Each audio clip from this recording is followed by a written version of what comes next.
Welcome to 2.5. This is side, side, side, side, angle, side, hypotenuse, leg, angle, side, angle, and angle, angle, side. So first let's start with writing congruent statements. In order to write a congruent statement, you have to match the corresponding parts. So angle R both have one marking on them.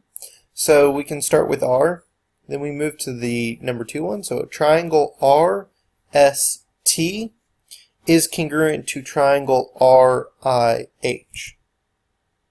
So that's how we can write a congruent statement. But you don't have to go in that specific order. As long as R matches R, S matches I, and T matches H, you can write totally different congruent statements. So RTS, RI, or RHI.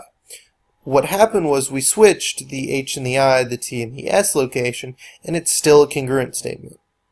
We don't even have to start with R, we could start with S, right? STR matches IHR. As long as your angles that have the 2 marking match, the 3 marking match, and the 1 marking match.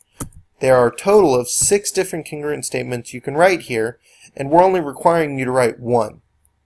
And on a multiple choice test, you're just required to find, do all of my letters match correctly? Now let's talk about congruences. So there are 5 different congruences. The first one is side, side, side. The idea is if 3 sides of a triangle are congruent to 3 sides of another triangle, then the triangles are congruent by SSS, side, side, side. So we have AB is congruent to DE, AC is congruent to DF, and BC is congruent to EF. Here the triangles are congruent by side, side, side. Next one, before we can get to the next one, we have to talk about what an included angle is. If you have 2 sides of a triangle, the angle between it is called the included angle. That's why we need to know that. If 2 sides and its included angle are congruent to 2 sides and its included angle of a triangle, then we can say the triangles are congruent by SAS.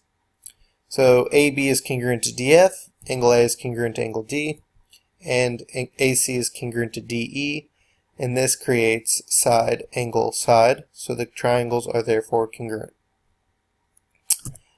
Next one, to know hypotenuse, leg, we have to understand that the hypotenuse only appears in a right triangle. So if the hypotenuse of and a leg of a right triangle are congruent, then we know it is HL. So you have to first know that it's a right angle. Next, we have to understand the hypotenuse, which is the side across from the 90, is congruent. So AC is congruent to DF, and either of the legs, it doesn't matter which. AB is congruent to DE here, so we have hypotenuse, leg. This one, angle, side, angle, 2 angles and the included side, so it's the side between the 2 angles. Angle A is congruent to angle D, AB is congruent to DF, and angle B is congruent to angle F. Notice that the side length, AB, is created by the 2 angles, angle A and angle B. So the triangles are congruent by angle, side, angle. The last one is angle, angle, side, so 2 angles and the non-included side, meaning the side only touches one of our congruent angle pairs.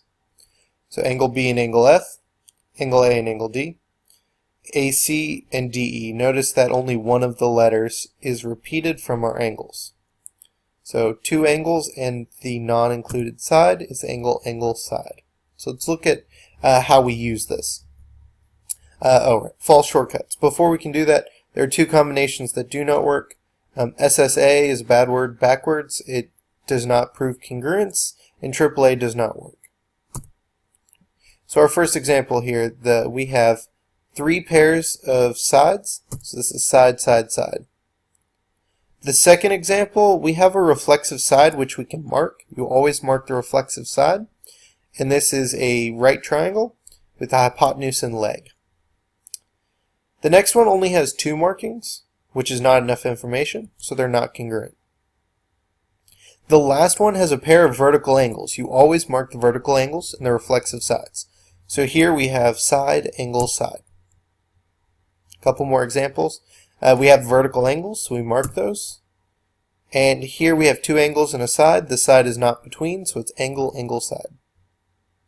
On the right, we have a reflexive side we can mark. This is angle, side, angle.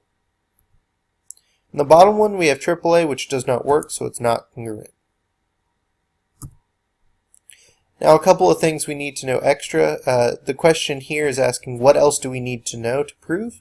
We are told that WR is congruent to SR. We have a pair of vertical angles which we can mark. So what it's asking is what else do we need for side angle side? Well, we have a pair of sides, we have a pair of angles, so we need another pair of sides, specifically the ones that touch angle R there. So YR and QR. That is our answer. YR and QR. Additional information, we have a pair of vertical angles. We're told that WC is congruent to WV. Vertical angles, we mark them. We need angle side, so we want the angle not touching our congruent side. So angle A and angle X.